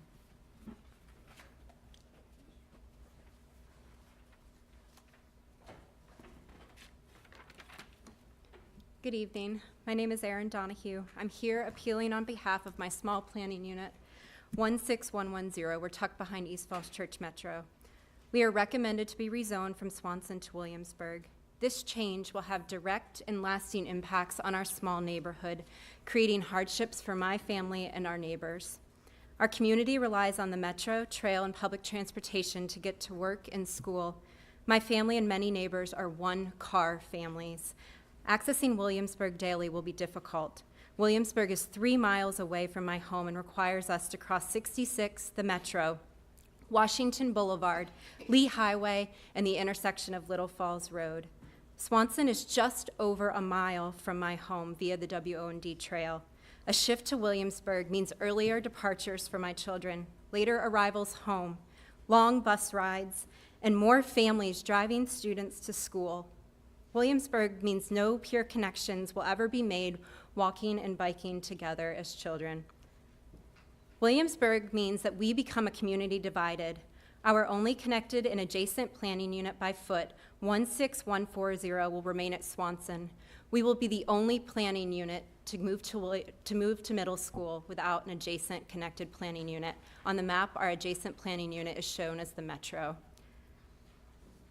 This severs friendships developed at Tuckahoe, on the bus, at Banneker Park, and at neighborhood events where we gather. If we are rezoned to Williamsburg, our children will not have any safe access to peers by foot or by bike, separating peers who can walk safely and separating them from peers who can walk safely and bike to friends' homes and school. This directly impacts middle school experience, social growth, and development of executive functioning skills. I urge you to take pause and to reconsider the boundaries for all middle schools, thinking about Arlington's commitment to being car-free. We can balance numbers at middle schools, allowing children to stay together, keeping communities together. Thank you.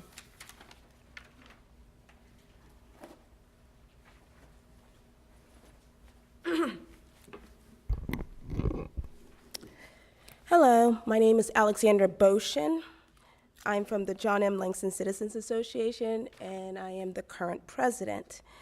I am here today to say I am so proud of staff and members of the school board for listening, understanding, engaging, and to our community about the importance of proximity, walkability, and keeping our children together. So our community, who several members have spoken tonight, and I echo every single one of their voices, truly support the latest plan of option A with the new mentioned changes that were mentioned tonight. Therefore, I urge the board to vote in December for this plan.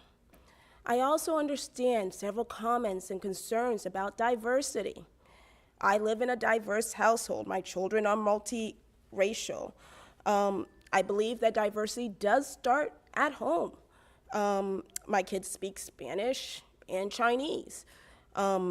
We encourage our kids to be surrounded by both culturally diverse, socially diverse, and economically diverse. We participate in programs, some may eat. I do not believe that my schools is necessarily the only place that I expect to teach my children diversity. I hold that as my responsibility. But with that being said, I get it. I get the need for example, Williamsburg needing diversity. I believe the immersion and the Montessori are great venues for that. If there's an 89% issue at Williamsburg, perhaps that's a place for immersion, perhaps not. I don't want to necessarily speak for the immersion folks so that they might kill me. But I think we should look at those avenues instead of what we have today. Thank you.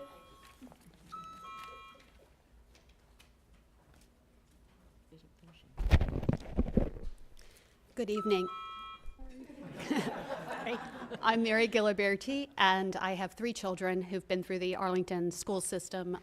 Madeline, who is in college this year, Mariana is at W&L, and Philip, who I'm here to talk about, who is a 6th grader at Swanson Middle School.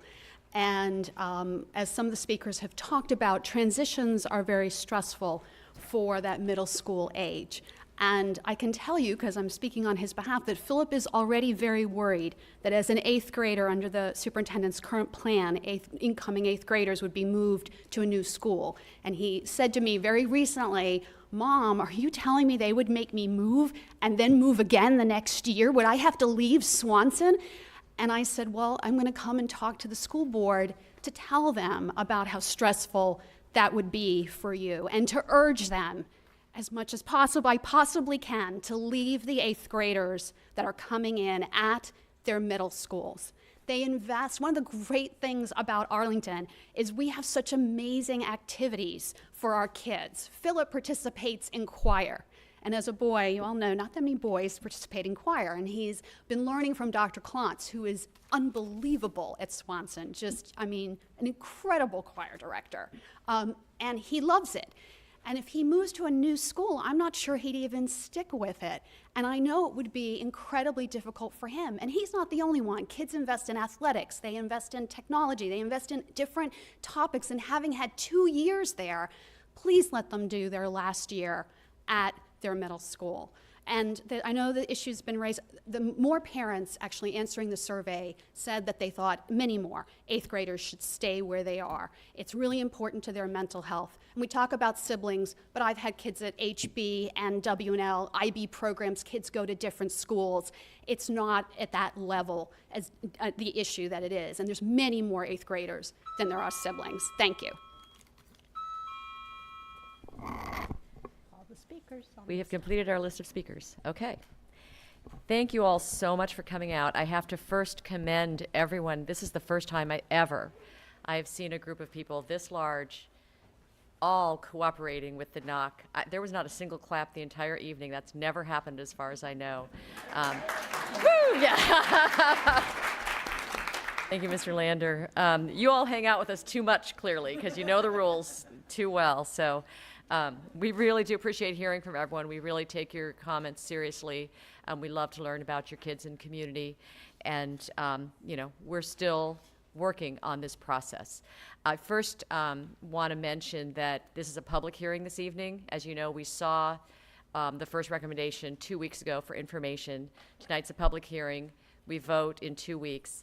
At public hearings, school board members normally do not comment. We're still listening and processing and, you know, thinking about decisions. There's still research we'll be doing with staff. We may have board members who want to make comments or share something, but just want to make sure that you all know that it's a time really for us to be thinking and listening. So I don't want to put any board members on the spot unless they want to make comments. But I do want to share a couple things about the process so we all know what's going on next. First, I have to start by thanking our tremendous staff for their great work, and I really appreciate you all appreciate. Let's do another applause for them. Why not? I don't know, we've got everyone here, Lisa Stengel, Kathy Minberg, Meg Tusillo, Sarah Johnson, who spoke.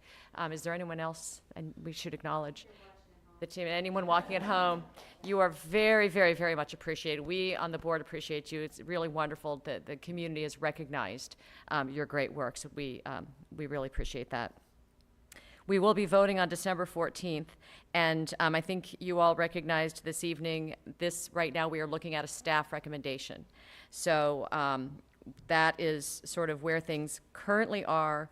We still have neighborhoods and issues and questions that we are asking about, looking at, listening still to community input. So the staff recommendation tonight does not mean this is what we're going to do on December 14th. It might be, but there still are questions and things that we're researching. So we want to make sure you're all aware of that. When it comes to December 14th, it might be a very boring evening where we just take that staff recommendation. It might be a very complicated evening with a lot of tweaks. If it gets to be, if there's a lot that we're still talking about, you know, we're going to have to figure out how to go from there. But that's still all coming up. A couple of other things just for you all to bear in mind. There have been issues that the communities have raised where, as we've kind of discussed internally as a board, and with the superintendent, they may be addressed at different points. A simple example is questions about problems with high school alignment and things that happen with that boundary process and where we are now with that. You may know that every year we've put in place a fall update where we look at our numbers, where we are. We talk about which schools should be open to transfers. As part of that, I think we've shared with the superintendent and everyone's agreed that next fall, when we do our fall 2018 update, that is a good time for us to look back and say, how did the high school boundaries work? Where are we now? They will have been in place for 2 years. And did they work as we thought?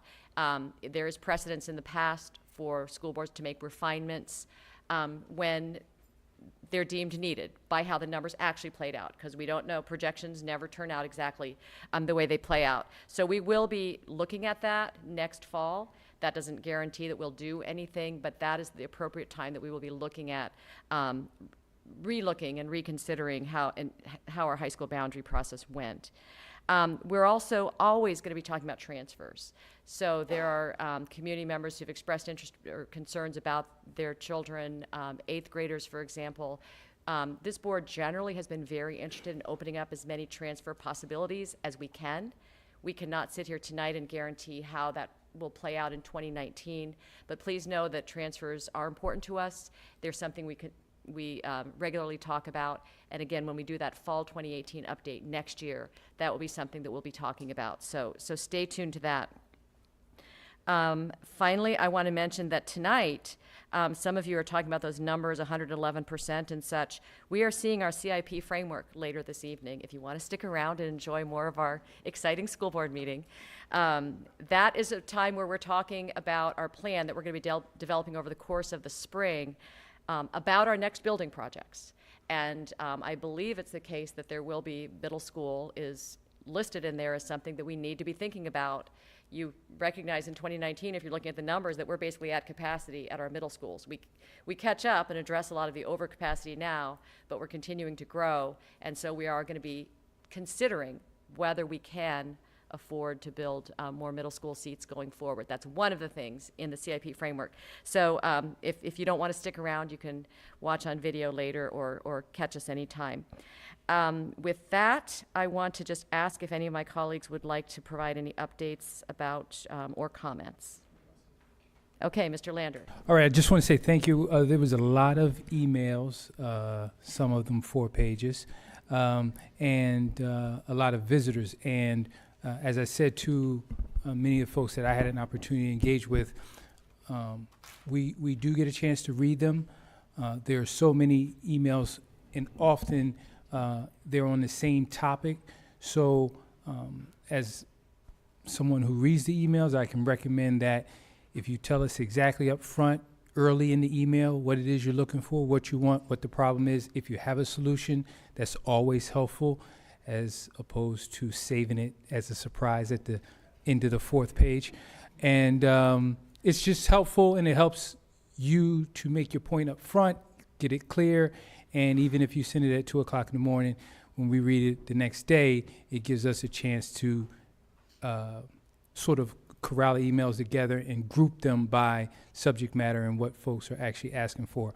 And the other thing I emphasize, and I want to reiterate again to the folks who came and saw me earlier this week, is elementary school is a very exciting time, and your kids are young and they love you and they want you to walk with them.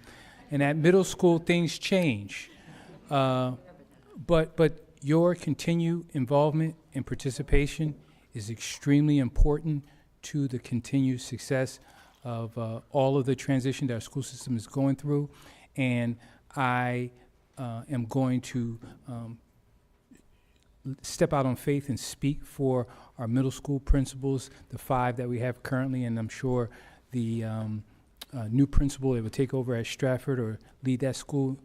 They want you to be involved. They want to get 4-page emails from you. They want you to lead their PTAs, to help engage and set up multicultural night and all of the things that are important to you, be it, walking to school. Walking school buses is something we did when we,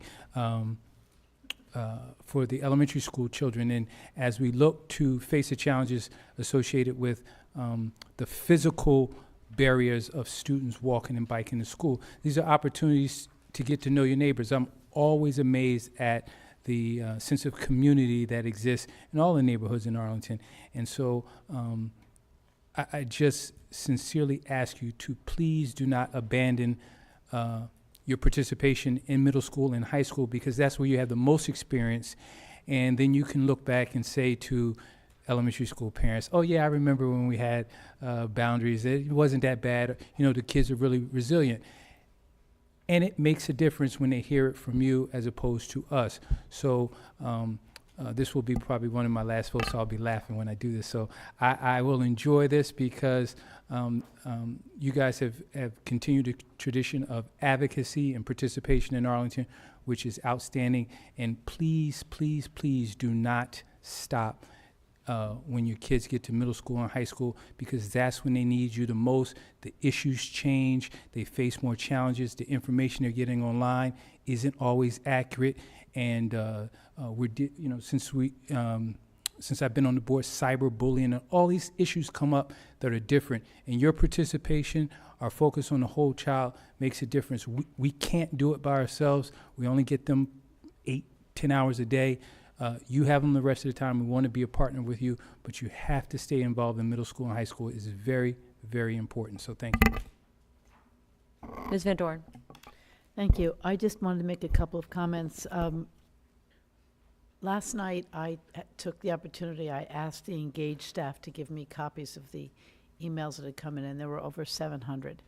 And I took the time to go through them all. And I can say that there was some overlap between what we've received in the board office. But one point I want to make is that last year at this time, I think we were just beginning the Engage process. And it has really, I just wanted to thank the staff because you brought that up very quickly. I think between one meeting and the next meeting, it was this great idea that we all had collectively, that we wanted to have a very quick and efficient way for the community to provide input directly to staff, so in real time they could take in that information and make and improve our decision making and speed it up. And it's really been wonderful. But it was excellent for me as a board member to look at all of that correspondence that they had already been reading and already responded to.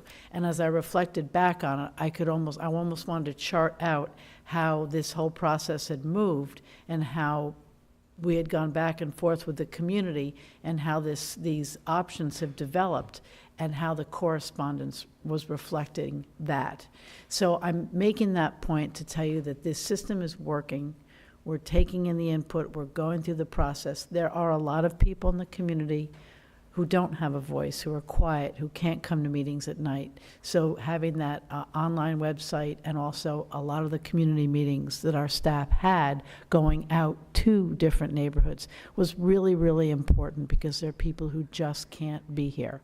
So just know that we're very cognizant of that. We're cognizant of the people whose voices need to be heard even though they're not here at our meetings all the time. And I want to thank you all for those letters. It was, there were a lot of thank yous in there, a lot of gratitude, and I just really wanted to reinforce that with the staff. It felt good going through something like this time where we had figured out how to do that data analysis and the projections well. We kind of worked some of that out on the high school boundaries, and it felt good to see that the community appreciated the transparency and the openness and the back and forth. So we're continuing to do that. We definitely, for me, it reinforced that I did know where our areas of concern still are, and they are of concern to me, and I know they are to all of us. And I think we're just going to have to find a way forward. And I don't think it's necessarily going to be easy, but we're going to need to do it. So I really just wanted to thank everybody for all those letters and let you know that they have all been read, and I was amazed at how quickly the Engaged staff responded to everybody. So I hope you all felt the same back and forth and almost real-time conversation and that evolution of decision-making that I think it's really Arlington at its best. This is the biggest small town I have ever been in. One thing I want to point out to you is during our work session, we had this document called the Facilities Optimization Study, and I would suggest you all take a look at that because I also think we have to begin to think a little bit differently about how we term capacity. The capacity numbers that we're using now are based on the number of classrooms multiplied by the number of students, and then this factors in how much the common space can support. So please take a look at that because I think it allows us to think more flexibly about not having to do exactly the same thing at every school, but really what each school can handle. So please take a look at that, and I think we're all evolving into that and evolving our thinking about the use of all the schools. And I thank you, and the continued dialogue really, really helps, and I know we all really value the input. So thank you. All right. Mr. Goldstein. Thank you. Thank you. So first I want to say thank you to all of the speakers tonight and in the past few weeks, the writers, and the thinkers who I've interacted with in person, on the phone, through the emails. I truly appreciate everyone's dedication and commitment and interest in staying involved in this process. The 6 considerations we have as part of our boundary process touch different people in different ways, and this was, the speakers tonight, of course, provided yet another example of that. And the community engagement is important. And so I want to alert folks that there is another revision coming. I'm planning on creating a, I don't know what we're going to call it, a tweak or a revision or an option or something like that. But I want to remind everybody that the community still has the opportunity for meetings, for emails, phone calls, visiting us during open office hours, and speaking, of course, at the board meeting when this action item comes up. So the considerations, the 6 considerations, and I won't enumerate them because I'm sure everyone here knows what they are. As I said, touch everybody in different ways, and they're all important, and they're all important to families and students and households in different ways. But the first goal and the reason for initiating a boundary change is to level enrollment. And so my revision is going to attempt to do that, to achieve a better balance in the 6 middle schools. And I hope to have that revision ready this weekend, bring it forward as quickly as possible. Just want to alert folks to that. Thank you. Ms. Talento? I just want to echo some of the comments that my colleagues have made. I want to really thank staff for the work that they have put in, the time, and the community engagement. They have made efforts throughout the whole process to go out to communities who have requested meetings and to go out to communities who may not have requested meetings for reasons like what Ms. Van Doren mentioned, to make sure that their voices were heard as much as possible in the process. The work and the effort and the patience and the passion that they've had to get this process correct, to do the best that they can do, and to acknowledge that everyone is doing, parents, staff, and board members and leadership, is what we feel is the best for our students. I have not spoken to one parent, one staff member, one leader who is not trying to figure out how to address all of our students in the best way. So I ask that you remember that, because we're not done. We're going into elementary boundaries in the spring. And that's going to be a much more complicated process because we have many more schools. And we're going to need the same type of advocacy, but also collaboration and understanding and communication and patience. And so I ask that you continue to advocate, and that however these processes move forward, that you remember at the end, Arlington is one big community. So while we have smaller communities within that, we still are one community. We still have amazing schools. We still have the ability, as I think Ms. Van Doren said, we're a very big, small town, but we are small. You will know people all over Arlington. And I really appreciate all of the comments, all of the advocacy, all of the concerns. We are still looking at some issues that community members have brought up. We are trying to figure out how to best address them, recognizing that every change we make has a domino effect on other communities and schools and so forth. So they are at times very challenging decisions. And we are going to do our best to do what is best for our community. And I am hopeful that, as Dr. Cannon mentioned, in the fall we will be looking again at our high school boundaries and seeing if there's something that can be tweaked. I also think that process needs to be followed after we do elementary school boundaries and after the middle school boundaries come about. And we're going to need your understanding for that as well, because these are very big projects that are community-wide, and we're going to do our best to get it right the first time. But until those numbers play out, we may not really know how it works. And so we may need to make some adjustments. And just know that we're here to support you and to advocate for you as well. And whatever the needs your children has, we will do our best to meet them wherever they are. I pride myself in knowing that I am an advocate for Arlington Public Schools. and that we are really doing what we can to ensure that your kids have a great learning experience and environment and feel that they're part of a community. So thank you for being here this evening, for your advocacy, and for everyone who has really put in time in many, many ways on this project. Okay, thank you all. And just to clarify one last piece in terms of the process and next steps. Right now, as I mentioned, we have the staff recommendation that you saw tonight. Mr. Goldstein mentioned developing an alternative. That will be a motion. Any board member can move that we consider an alternative. We will try, if any board members have ideas like that, to get them posted on board docs as alternative motions so that you can see them in as much advance notice as possible. It's possible that, again, there may be ideas that get made right here at the board table on the 14th. So again, it could be exciting, it could be boring. You just have to tune in and find out which. You're excited, I see that. Good. If I could indulge you all, there are a lot of people, and I know this ends our public hearing, and you're going to want to depart. However, we do go right now into non-agenda speakers, and we have 3. And I would like to propose a 5-minute break. But if you don't mind just sitting through our non-agenda speakers, then that would be the best time, I think, just to take the 5-minute break so you all can exit. And we do have an exciting school board meeting after that. You can also, of course, please stay for that as well. But shall we do that? We'll have a break after the 3 speakers. So Ms. Elliott, could you please, and if you're welcome to leave anytime, but if you're willing to stay so that we don't have the commotion, we'd really appreciate it. Could we call the first speaker? Yes. Actually, the first speaker is a pair of students, Michael Lesmes and Eduardo Guasti.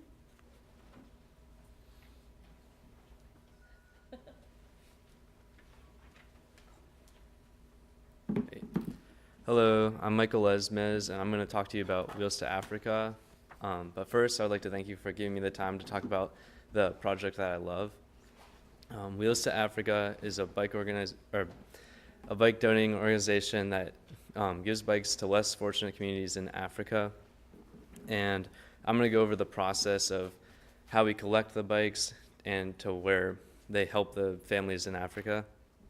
So it all starts with making the signs that we put up around Arlington, where we get kids to draw doodles and write down when the dates and where the bike collections are going to be.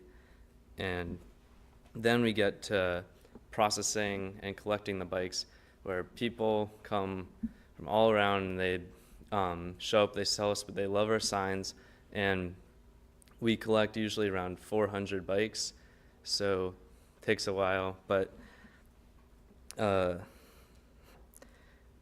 we first make them more compact for shipping and then drive them over to our shipping container or storage lockers, and then sorry, a little nervous. It can take all day, and our volunteers always work because they're amazing. And I would like to talk about how I got involved when I was 7 years old. My brother was friends with Winston Duncan when he started Wheels to Africa, and they decided to bring me along to a bike collection. I was too small to even lift up a bike, but Wheels to Africa always had a job for anybody who wanted to help. When I got bigger, I started having more responsibility, and I learned how good it feels to help less fortunate communities. Everybody has fun memories of riding a bike, and I think that helps create a tangible connection to the bikes that we have in Africa. And is it okay if I, okay, so, thank you. It's made me a great leader in the community, and I'm very thankful for that. I would like to welcome Eduardo Wesley, the future leader of West Africa. Hi, I'm Eduardo Guasti. I'm from Thomas Jefferson Middle School. I'm in 8th grade. This is like my first year with Wheels to Africa, and I'm doing this like for my community project, and I would like to thank you for your support. Next, we have Dixie Duncan. Thank you. Do you want to give? You can just take these.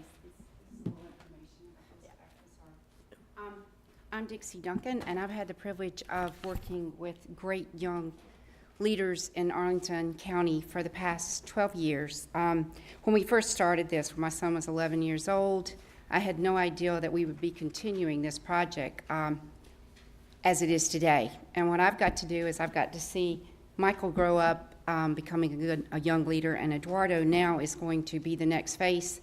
And it's been the support of Arlington County and Arlington County schools that we've been able to do what we do. A few facts about our organization is that of the 10 kids that started with us, 6 of those have now gone to Africa because they're seniors in college. So 6 out of 10 is a pretty amazing statistic.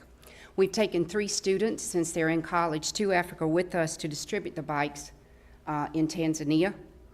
In 2018, we will offer a scholarship to an Arlington student so that they can go to Africa with us to distribute the bikes. We operate on a budget of less than $10,000, and we've sent over 7,500 bikes to Africa. We depend on Arlington and their support, and also the school board and the school system in order for us to get these things done because we develop these young leaders. I want to thank Michael for his continued support, Eduardo for his upcoming support, and the school board for telling everyone about us because we need bicycles. December the 9th. You have the information on there. Thank you. Right, we have our final speaker is Tracy Grenier.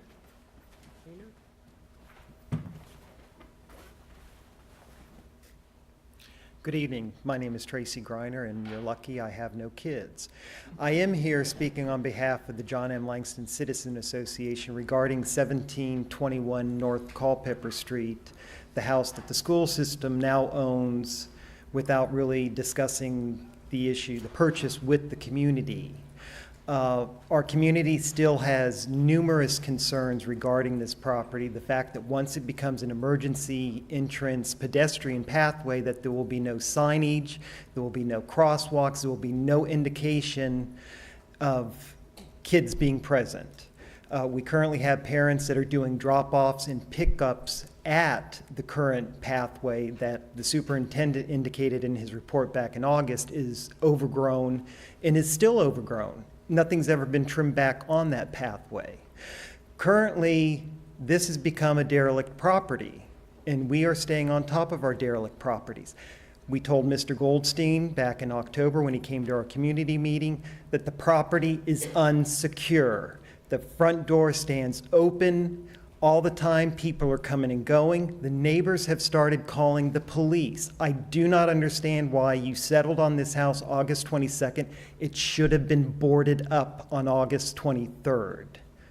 I realize that nothing's being done with this property until the spring, but something needs to be done with this property. I mean, this is just uncalled for. I mean, it's you know, if you don't want to see me at the next public meeting, I hope something gets resolved.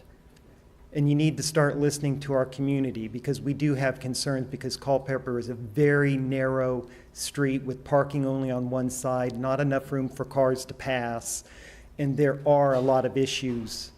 I think there was a traffic count of 1,200 cars a day that come down Culpeper, and with the 66 toll going into effect, it's going to get worse. Thank you. Thank you. I think we'll probably follow up on that internally. Thank you all again so much for coming out tonight. We are going to take a 5-minute break and begin the rest of our meeting in 5 minutes. Thank you. Do I do this?